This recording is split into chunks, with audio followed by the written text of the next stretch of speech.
أعوذ بالله من الشيطان الرجيم بسم الله الرحمن الرحيم. I welcome you all to today's video. In today's video we will solve problems that are on magnetism. They are all going to be multiple choice questions. And before we begin, I would like to explain the format of the problems.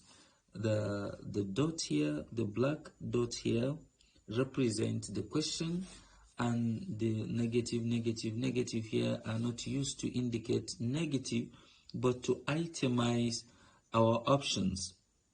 We are not enumerating, rather we are itemizing. So this is the first option, second option, third option, and here is the fourth option. Now, without any delay, let us begin. The first problem says electromagnetic induction is the process of, okay, what do we mean by electromagnetic induction? In physics, there is a way of generating electricity from magnetism, converting magnetic potential energy into electrical energy. This process is called electromagnetic induction. Is a way of generating electricity using magnet and coil of wire without the use of any battery. So you have a magnetic field, and then from this magnetic field you have in the magnetic field magnetic potential energy, and you convert this energy into electricity. The process is called electromagnetic induction. So let us look at the option. The first one says producing a magnetic field using electricity. No, producing electricity using a magnetic field, and this is the correct option. Okay, the next option here says the next problem says which of the following is not a magnetic material. Okay, we know that a magnetic material is the one that is attracted to a magnet. And one of the reasons, there are so many reasons for that, and one of the reasons is that the d orbital of the material, okay, is not completely paired. We know that d orbital has 10 electrons, maximum of 10 electrons, and they are paired. Okay, let's say 1, 2, 3, 4, 5. You have one electron with upward spin and the other one with downward spin, all of that till the end.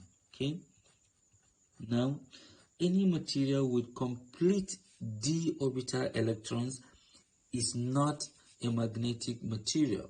It will not be attracted by a magnet. But anyone that has less than 10, let's say it has 6, then we know that this is 1, 2, 3, 4, 5. 1, 2, 3, 4, 5, 6. So you have 1, 2, 3, 4 unpaired electrons, and because some electrons are not paired, magnetism or the material exhibit magnetic properties. So if you inspect these three materials, let's start with the iron material. We have the electronic configuration for iron. If we start, this means electronic configuration of argon, and then 3d6 and 4s2. You can see that the d orbital is not completely filled. You have 6 electrons.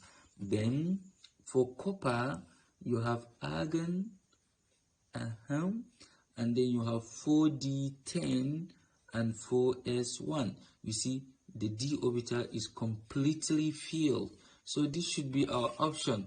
But let's inspect the remaining two. For nickel you have argon, okay, and then 3d8, 4s2. You see it's not completely filled. And for cobalt you have electronic configuration of argon, then 3d7 and 4s2. So this is 7, 8, 6, all of them less than 10 except this one. So our option is copper. Copper is not a magnetic material. Now the next one is who discovered the phenomenon of electromagnetic induction. Okay, the man is Michael Faraday. Okay, he was an English physicist. Okay, he discovered the electromagnetic induction that we explained here, which we said we have magnetic potential energy that is converted to electrical energy. Okay, our other options here, Isaac Newton is known for gravity. James Clerk Maxwell developed 4 equations that we use in electromagnetic theory. And then Thomas Edison is known for discovering AC, okay, alternating current. Now, the next one here is, what does Gauss's law for electricity state? Okay, according to Gauss' law for electricity, if I have an enclosed object, and then inside this object I have a charge, okay, let's say the magnitude of the charge is Q sub ENC, meaning enclosed charge, then because it is positive, I expect outward flux here. Okay, there will be outward flux. Okay, now according to Gauss's law, this flux, okay, is equal to the enclosed charge divided by epsilon naught, where epsilon naught is a constant. So if you look at the formula very well, you see that since this is a constant, we can say that the flux is proportional to the magnitude of the enclosed charge. More charge, if I enclose more charge here, more charge here, more charge, there will be more flux. The flux here will increase. Okay, the flux will increase. If I have less charge, the flux will decrease. So the flux is proportional to the enclosed charge. And that is what we have here. The total electric flux through a closed surface is proportional. Can you see? It's proportional to the enclosed electric charge. The enclosed electric charge is our Q sub ENC, and then the total electric flux is our phi. See? So this is what we call Gauss's law for electricity. There is another one for magnetism. We will see it later. This one says, the second option says, okay, this is our right option. The second option says the total magnetic flux. It cannot be magnetic because they say Gauss's law for electricity. The third one says a current carrying wire produces a circular magnetic field.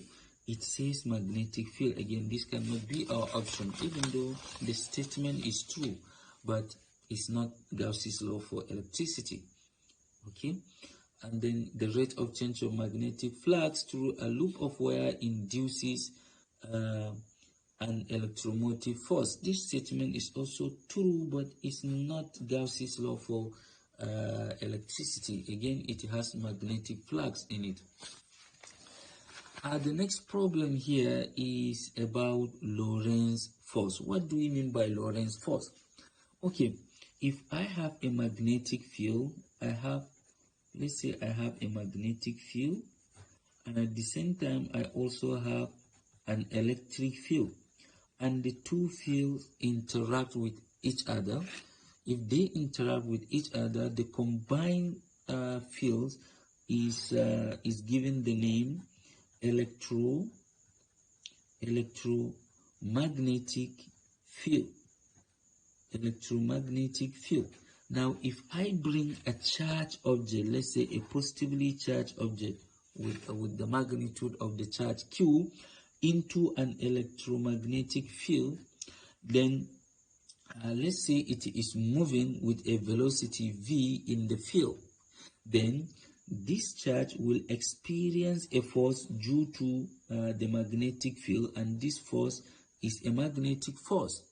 It will also experience a force due to the electric field, and that force is an electric force. Okay, but I have to mention that the force, the magnetic force, if the charge is stationary, the magnetic force is 0. Again, if this charge is moving in the same direction as the magnetic field, let's say this is the direction of the magnetic field and this is the direction of the charge velocity, you see, parallel, again the force will be 0. Okay, it must not be stationary and it must not move parallel to the magnetic field so that the charge cannot be 0. The force on it cannot be 0. Okay, now if you add the two forces on the charge, the force due to the magnetic field and the force on the charge due to the electric field, the total of these two forces is what we call the Lorentz force. So the force, look at it here, the force due to the electric field is given by QE, meaning the magnitude of the charge and multiplied by the electric field. Again, the magnetic force is given by magnitude of the charge multiplied by the cross product of the velocity, the charge velocity, and the magnetic field. So if I want to find the Lorentz force, I will say F is equal to F sub E plus F sub M, and this is what we call the Lorentz force, the combination of the two forces. This is equal to my F sub E. Remember, look at it here, my F sub E is this, so I can say QE plus my F sub M is the second equation there, Q into the cross product of the two vectors, velocity and the magnetic field. And this is equal to the Q are common here, so I have this E plus V cross B. You see? So this is what we call Lorentz force. This formula, okay, is what we call the Lorentz force. Now, we are going to check among our options which one has this. If you look at the first option here, you have plus, everything plus in the bracket. This is not the Lorentz force. And if you look at the three options here, you can see that this is the Lorentz force. Only that when you are typing, you can either put this arrowhead, or alternatively you can just make it bold. If you make it bold, you don't have to put the arrowhead, and that is why you did not see any arrowhead. But all these are vector quantities, okay, and this is our correct option.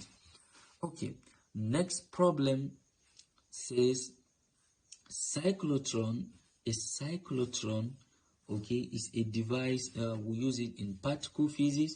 It is used to accelerate positively charged particles in a magnetic field. We just explained that if I bring a charged particle into a magnetic field, it will experience a force. Okay, now this force can produce acceleration on the particle. Okay, so a cyclotron has magnetic field, and when a charge, a positively charged particle is ejected into the field, it will experience a magnetic force which accelerates the positively charged object. So they say a cyclotron is a device used to, is it slow down charges? No, accelerate positively charged particles. That is the correct option. Okay.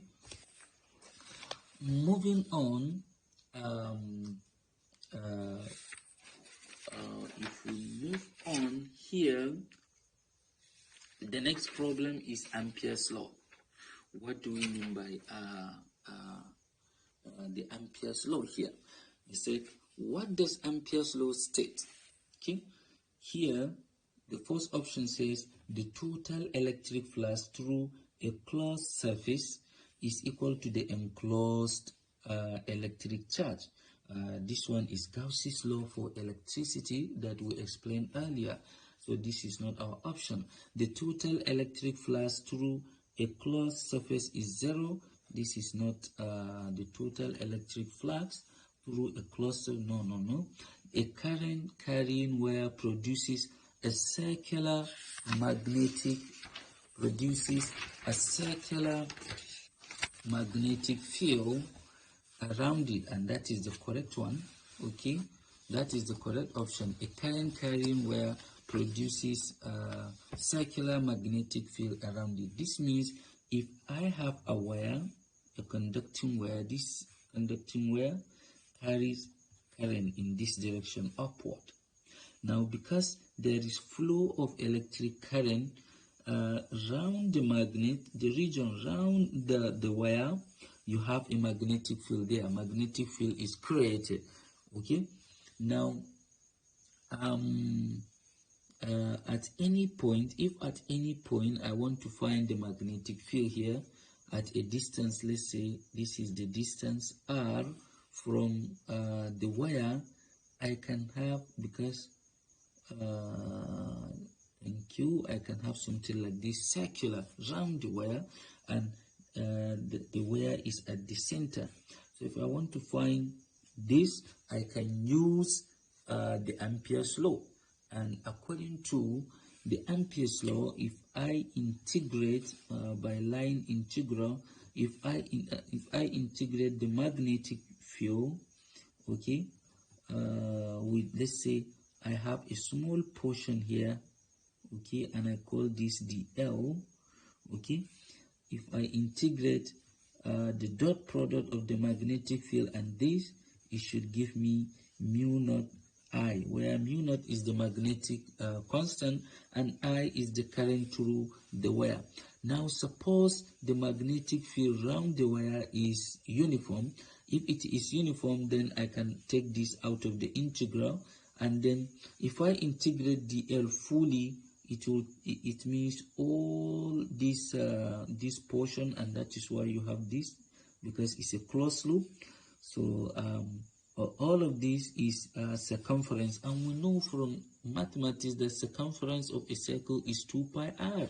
So when I integrate this completely, I will have 2 pi r, and this is equal to mu naught I. So magnetic field at this point is mu naught I divided by 2 pi r. You see, so with the help of this law, we can determine the magnetic field at any given point when current is passing through a given wire. Again, to determine the direction of the magnetic field, we can use the right hand rule. This term should point in the direction of the current, and then you curl your finger like this. So when you do it this way, you see the four fingers point in the direction of the magnetic field. So the magnetic field is counterclockwise. You see.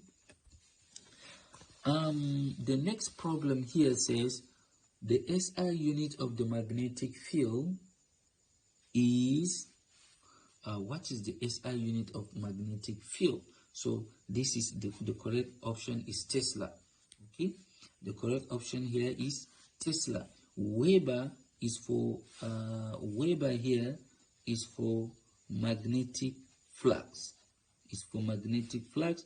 Ohm, we know, is for electrical resistance, and then volt is for electrical voltage.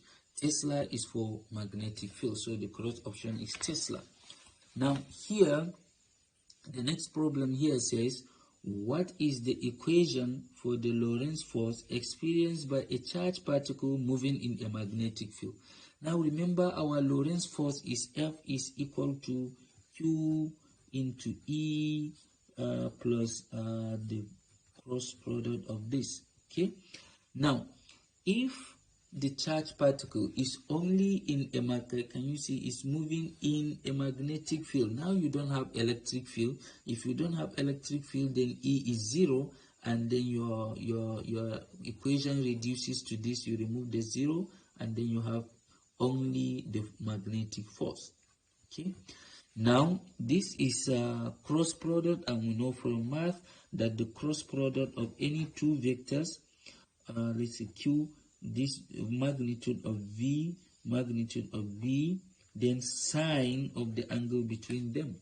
That is from vector calculus. If I have vector A cross vector B, then my result should be magnitude of A, magnitude of B, okay, sine theta, okay, and this is also a vector quantity. So this is equal to QVB. Now if you check here, you will not see the sine theta. In all the options, you won't see the sine theta. You see that? So what you should do now is that it's like in the options we have a special case where theta is 90 degrees. If theta is 90 degrees, then sine 90 degrees is 1, and then if it is 1, then your equation reduces to QVB times 1, and you have QVB. So your correct option is the second one here. Okay, the second one is the correct option. Now